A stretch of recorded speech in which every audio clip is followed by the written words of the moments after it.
So why are we here? Okay, what we see is that too much successful innovation is not uptaken, is not deployed. Okay, so for example, we do a pilot, we do an European project, national project, everything goes very well, everybody's happy with the results at the end of the project, and then nothing happens. Okay, the pilot goes to somewhere, dies little by little, nobody kills it, but it's not moving on. Okay, so next. So what we see is that then all the potential impact, because some people tell, yeah, but there has been an advancement in research and innovation. Of course, there has been an advancement, but the advancement could be much more if it is deployed. And the benefit for end users, for all the involved, the procurer, the company solving that, it is so limited because the whole thing goes to the waste. That is really, really hard for everybody. So what we want to have is next, what we think is a terrible waste. It's a terrible waste of money, of opportunity. There is a huge opportunity cost, especially for the company involved in the co-creation, in the pilot of the solutions. Okay, and especially for the people that were directly working on the pilot. They have put these efforts, especially, for example, they maybe even done it after work, taking time from your family, taking time from your sleep or their leisure, and then they get very frustrated because they know now that there is a solution that solves the unmet need, the challenge, and then it's not deployed. So basically, they say innovation is not worthy. Okay, don't call me again for a pilot. So next.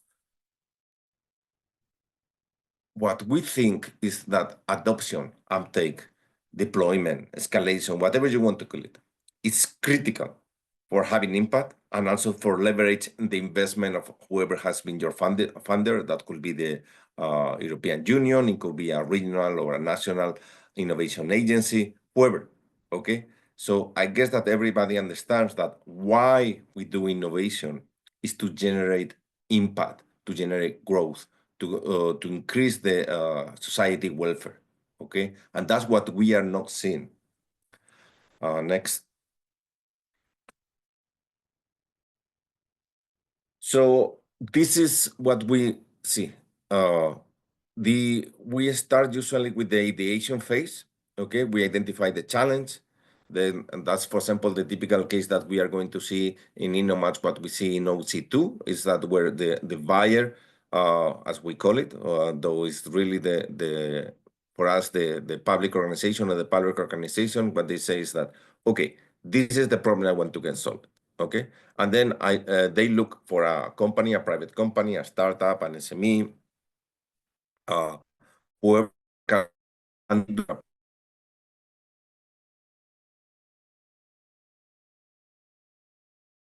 solution that we have worked together works. Okay, and everybody's very excited about that and say, okay, let's get it. Okay, and then what it will be, what you will expect is that the buyer adopts the solution, especially because they were the first ones that they say yes, we want to get this solution solved, and they have put a personnel doing the co-creation. And then you will expect that the company, for example, in InnoMatch case, the EIC, because only EICs are eligible, says, okay, since this is work, we are going to commercialize that in the buyer and all the other potential buyers around the world. Okay, but what we see is that there is a valley of death. And that was the background that we used at the beginning, okay? We see that nothing happens in between. So all the efforts are wasted, and basically money, time, the opportunity don't deliver, okay? Next. So what happens when there is no failure, okay? I'm going to stress this and this over and over again because I want you to motivate to think why we do this in the first place. So what happens if there is a failure of adoption? Okay, so for the solvers are the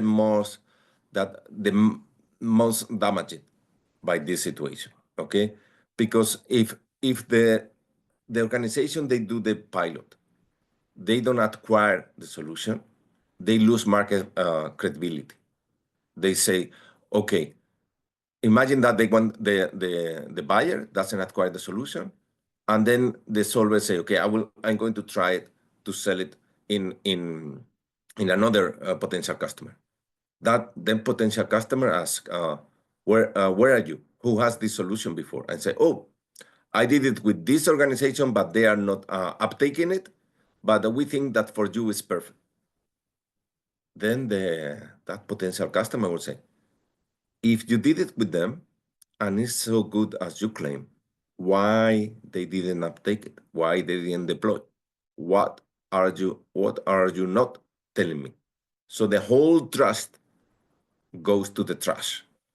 Okay, so that is critical for then that enables the company to sell outside because they lose the faith of the market. Of course, there is an opportunity cost. They could have spent their resources, usually very limited, their time, their funding, to something else that is more promising. Okay, so that's why it harms so much solvers. For the buyers, for the public organization, the private organization asking for the solution, maybe for the organization is not so much of a loss, especially if they have been funded externally. But for those working on the pilot, it really demotivates them, okay? Especially the functional guys. For example, in our case in health, that we are very close to, the doctors, the nurses. But if you take in the town hall, the civil services, whoever has been closely working on this, that really were hoping that there was a solution for the problem that they stated, they say, why to keep on doing this? Okay, so basically what happened is that it kills the culture of the organization towards innovation, which is the most important thing in order if you want to make innovation systemically incorporate improvements in the organization over time. Now, for the funders of the innovation, especially for example in our case in InnoMatch, the European Commission, then the money they put on the table has very little return of investment. Okay, meaning that if you talk at European level, project after project after project means that we are less competitive. Okay, had the funded project have a higher impact. And then for society, means like all this potential of having more jobs and growth that would generate more wealth overall is not there. And actually, especially if you're talking about public organizations as becoming the buyers, they do not improve the services that they were intended to. Next. So this is why is such a phase. Now, why this happens?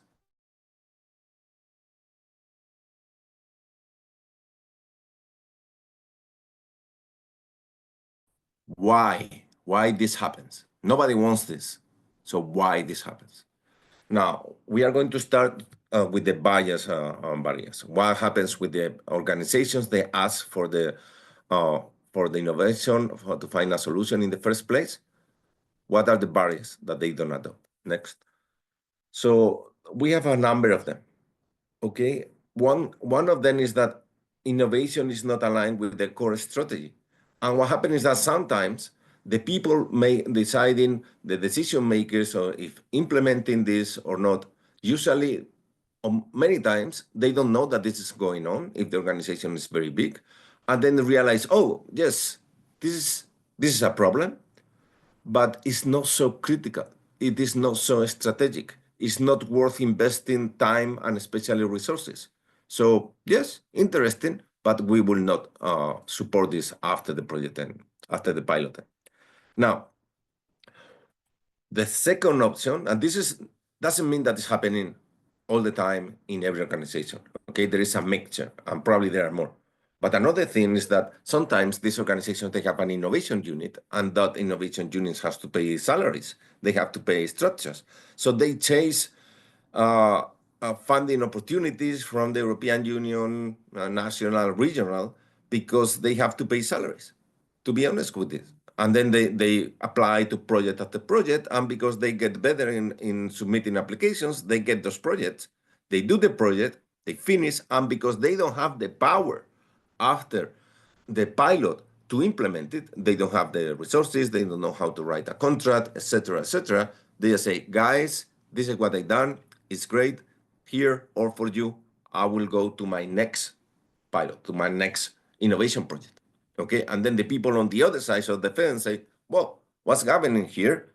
I didn't ask for this, I didn't know this, my budget is not contemplated this. So, okay, let's see if we can do it, say, next year. Okay, when I will paint this in the budget. And of course, next year, nothing happens. Okay, so they don't kill it, but they don't advance it. So means that it will not happen. The other thing is critical governance. Okay, there are not resources, processes, or roles to transition between the successful pilot into a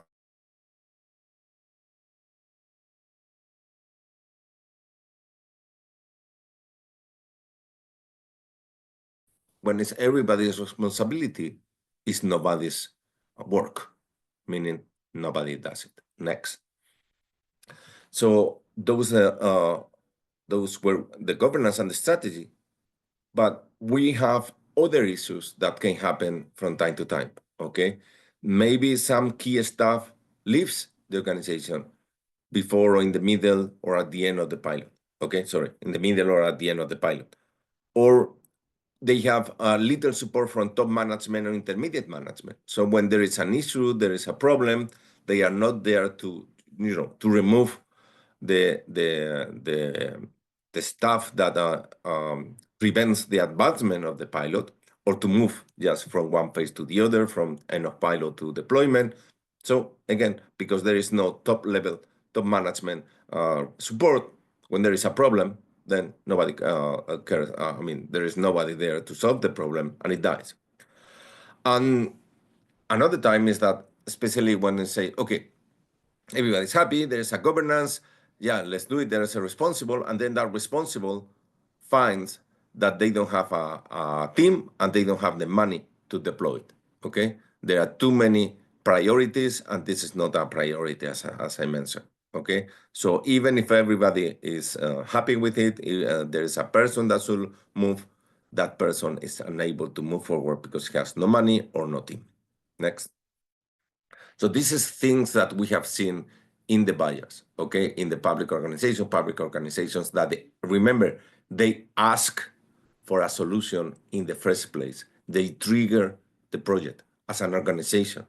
But the thing is that what we have realized is that that organization is not like a block. They don't act like an army that they go all in the same directions. They are like pieces of a puzzle that they are not connected and they overlap, but they don't fit. Okay, because there is this misalignment, that means that at the end things don't happen. Now, you will say, hey, okay, they are a big organization, they are bureaucratic, the people don't speak to each other. Yeah, that's fair enough. But the companies should be the very first interested in this, that there is a follow-up, okay? They have a very strong commercial interest, so there should be no problems with the private companies, in our case, the EACs, in InnoMatch, because you guys are the ones that are eligible. However, we still see issues in the EACs. I mean, in other companies. Doesn't mean that it has to be the EACs, it's any private company, okay? And not all of them happens, but we see things in some of them. Next. And believe it or not, what we see is that because there is no anticipation that the pilot is what's going to happen between the end of the pilot and the deployment of the commercialization. You still need marketing, you need your sales team to be aware of it, to prepare for the commercialization, because there is no anticipation, there is no governance, there is nobody in charge, and there is no budget for doing all these things to put the product that is kind of a prototype into a product and then sell it, then it dies. right? During co-creation, there is no business model. It's not the same. You can have the very same technology, but the business model can be different, and the business model is critical because there are little discussions about the business models. Then when is the time to think about the business model, maybe it's too late, okay? Because that influence, the right business model, so to say, should have influenced the development of the pilot, and because there is a mismatch between the right business model and what the prototype is, then that creates a barrier that the organization decides to abandon the whole thing. Now, as I mentioned before, when the prototype works, because that's what you usually get into a pilot, then you usually need a follow-up tip on deployment, either for rounding, polishing the prototype with the, say, for example, the user interface, the interoperability, delta in functionality, or at the very minimum, you need to invest in the commercialization. You need to invest in your salespeople to go to the market and sell. And the thing is that, especially if you're going, well, in public organizations, big public organizations, or even big private organizations, the sale cycles tend to be very long. It's not that you just go to the market and you crush it. You need to invest time in the sales, and that requires money.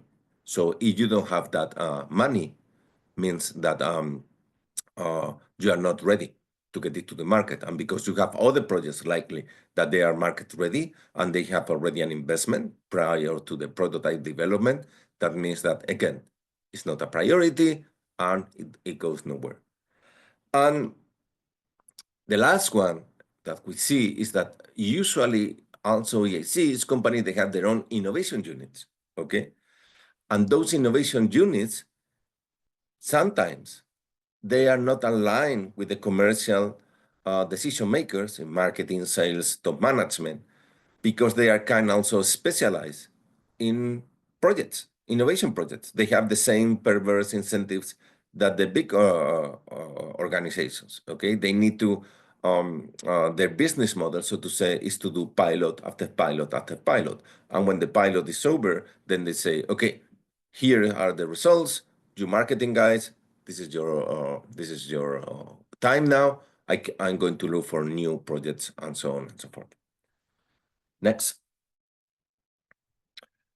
Now, this is individually for the big organization and individually for the private company.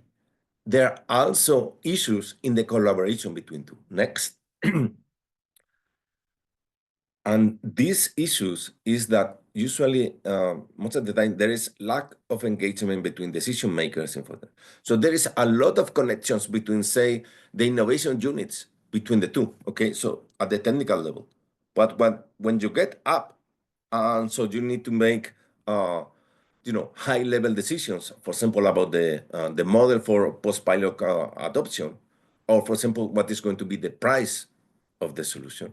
There is no agreement during the piloting.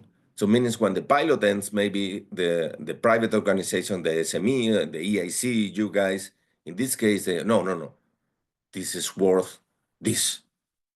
And then the public organization comes, well, okay, maybe this is worth this, but I only have money for this. I usually say sometimes the EIC, the private company, develops a Ferrari, and then at the time of truth, then the public organization, yes, great, but I only have money for a Volkswagen Golf. So even if your solution is great, I cannot acquire. Had these guys talk from the very beginning, they could have said, okay, this is going to be the price, and then the solver of the guy creating the solution say, okay, I'm going to adapt my development to be able to have this price cap, so I can sell it afterwards. Okay, but because there is no communication during the piloting, during the co-creation, that means that when the pilot ends and it's the time to say, okay, guys,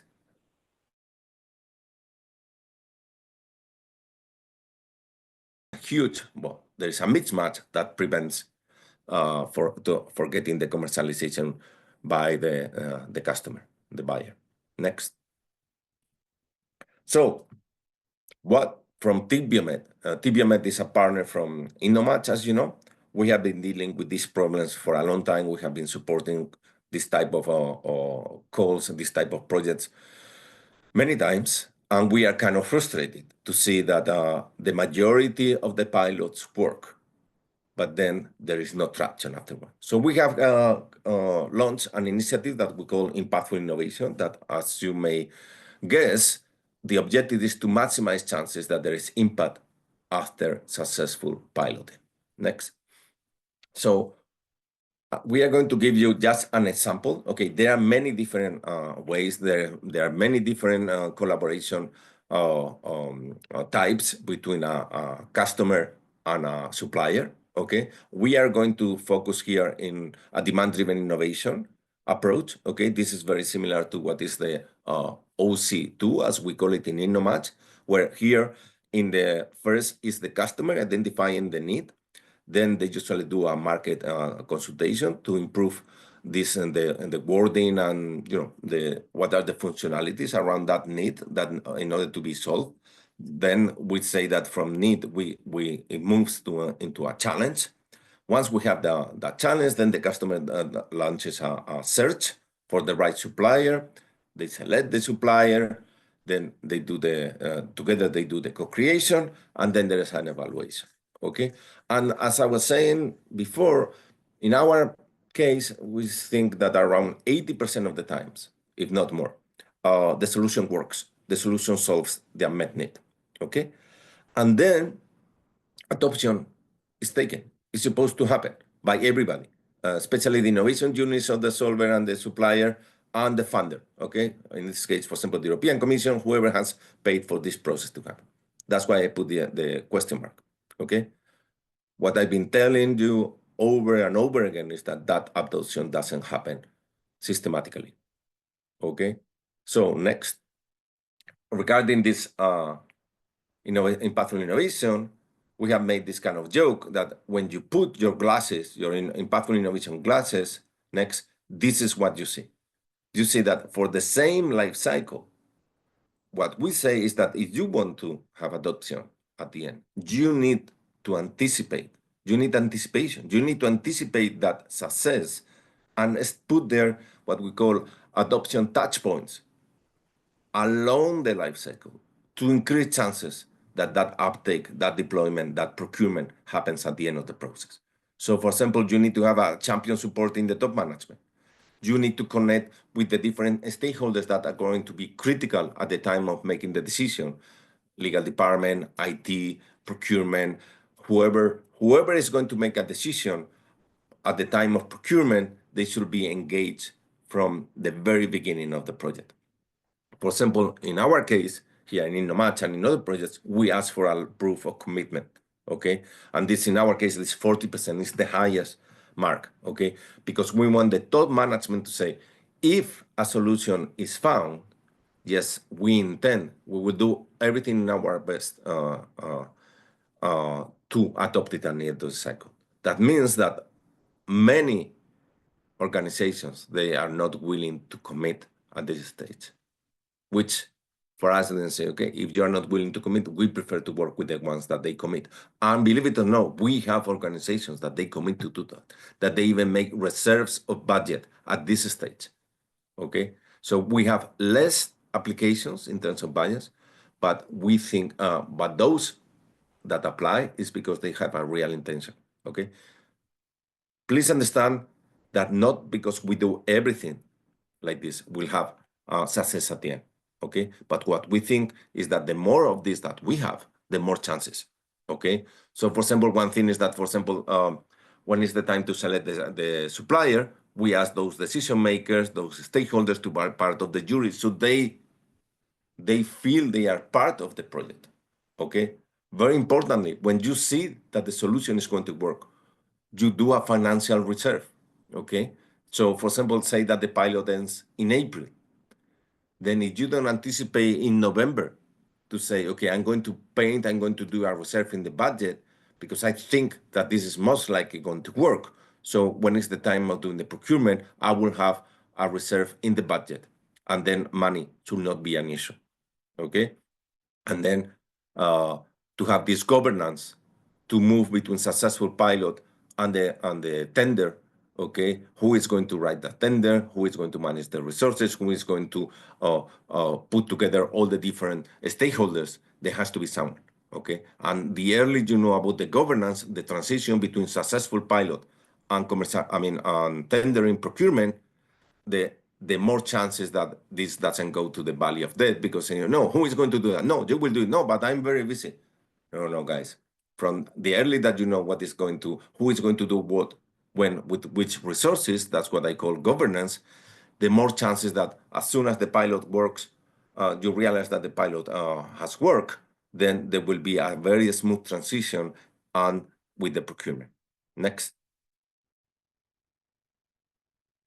So if you think that this you require more knowledge, we have created this library where you can see we have resources about this, what we have told, we have examples of challenges, we have examples of what is also innovation procurement, what is demand-driven innovation. We have more than 400 resources. You can see there are the hyperlink. It's public, it's free, you can filter, you see here on the left-hand side. So we invite you to access it. We will be sharing this presentation, or even we can put the link in the chat. But you know, it is there.